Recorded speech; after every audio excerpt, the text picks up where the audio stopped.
Okay, so just in case you're not familiar with the channel, I'm Brandon, and I'm a full-time entrepreneur. I own a freight broker business. It's an online freight broker business. I've been doing this business now for the last 7 years. And during this time, I've had a CPA for my business for the entire time, but I did not have a bookkeeper. A CPA and a bookkeeper perform different tasks. So I've been performing the bookkeeper task on my own because how I look at it is adding a bookkeeper will add additional cost. And when you first get started in your business, one of the things that you don't want to do is to add unnecessary costs. Bookkeeping was a task that I could perform on my own up until this point. So I've done that and kept that money in my pocket. Now I see that it's time to take that money out of my pocket and spend it on a bookkeeper because it will bring a lot of value to my business and give me more time to focus on the core things in my business instead of having to worry about trivial tasks like bookkeeping. I want to hire that out to someone else right now.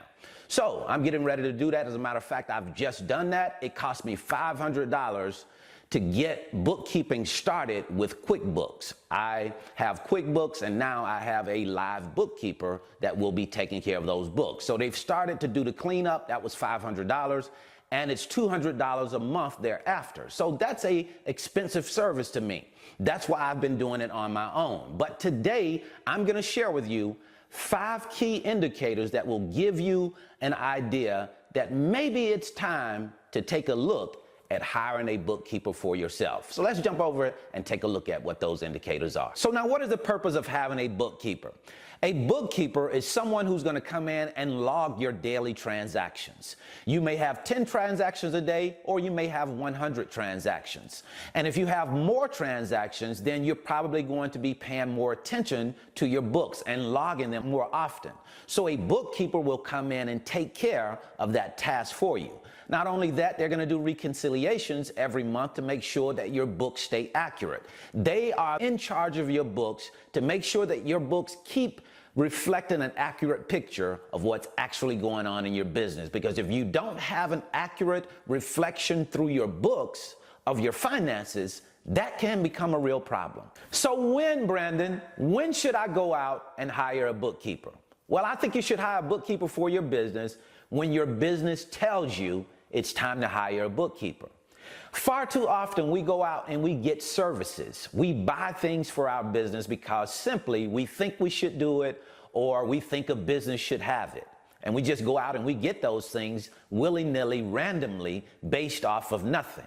I don't think that's the way that we should do business. I think you should listen to your business. And when your business tells you, hey, it's time to go out and get that bookkeeper, then you go out and get a bookkeeper. But don't just go out and randomly do things based on, I'm supposed to do this, or I think I'm supposed to do this. Let your business give you indications. And those indications drive you to make the decisions that are in the best interest of your business. Let's take a look at indication number 1. You're making more money. And isn't that a great problem to be making more money? Yes, but it is a problem. It is going to cause you a little bit of a problem because now you have more transactions coming into your account. And if you don't have the skill set to manage those additional transactions, all of those transactions that are coming into the account, because your accounts are going to start to get out of balance sometimes. They're not always going to balance out when you enter those transactions. That's going to require you more and more of your time trying to figure out how to get your accounts back in balance. And you may or may not have that skill set. If you don't, it's going to make it a whole lot harder. Most times we don't because you're not an accountant. You're not a QuickBooks expert. So then you're going to want to look into hiring an expert to take care of that for you so it frees more of your time up to do what it is that you want to do. So the first indicator is you're making more money, which is a great problem to have, but that's going to increase your transactions and it's going to probably require that you go out and at least start looking at hiring a bookkeeper. You've added payroll. Anytime you add payroll, you're adding a different level of complexity to your account management. And if you don't have that skill set, it's definitely going to be a big monster for you to try to figure out how to do your payroll, how to make sure that your taxes are being paid, the proper amount of taxes are being paid. Your CPA can help you with that, but it would be definitely in your best interest to have a bookkeeper to make sure all of that stuff stays on track. So when you start getting payroll, when you're paying yourself a salary or you're paying an employee, that very well could be the time that you say, hey, maybe it's time to hire a bookkeeper. Next up, let's talk about reconciliations. Every so often, usually on a monthly basis, you should be doing a reconciliation. I had no idea what it was. I went into my CPA's office and I said, hey man, my accounts keep getting out of balance. How can I make sure that my accounts stay in balance? First question he asked me, he said, hey, are you doing recons? And I said, what? You know, I had that deer in the headlights look. And he said, do you do reconciliations? And I said, no. What is a reconciliation? He said, if you go into QuickBooks, you'll see that there's a tab. You can click on that tab and do a reconciliation. It'll help you to keep your books in order. So I started to do reconciliations. But what I figured out is that if your books are not in order, you're not going to be allowed to do reconciliations. If you get your books out of order, out of balance, it won't let you go in and do a recon. So when you notice that your books are out of order more and more often and you're not able to do those reconciliations on your own, not able to keep your books in order, time to take a look at a bookkeeper.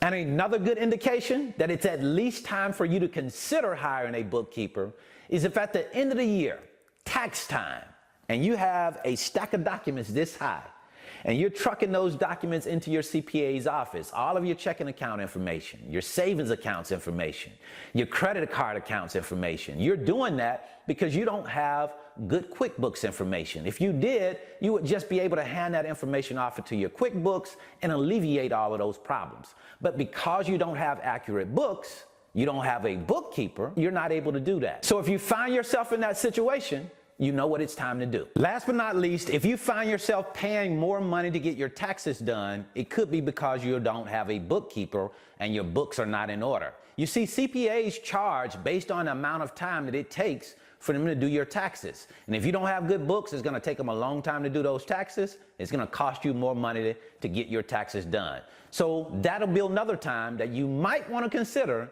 getting a bookkeeper. So that's what I wanted to share with you today.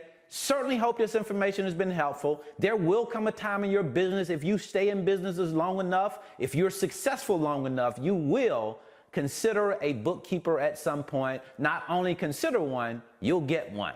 Take care of yourself, take care of your family. If you're interested in learning more about the freight broker business, I'll leave a free link in the description. It's my 5-video series titled How the Load Movement Process Works.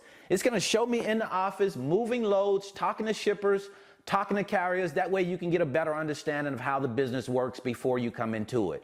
And then I also want to leave a free link right here. It's going to tell you how much it costs to become a freight broker. It's going to break down all of the costs involved to give you a heads up of what you're walking into. So until the next time, I wish you the Please very best in your like, life subscribe, and click the bell so you don't miss anything. At the bottom, it's much too crowded.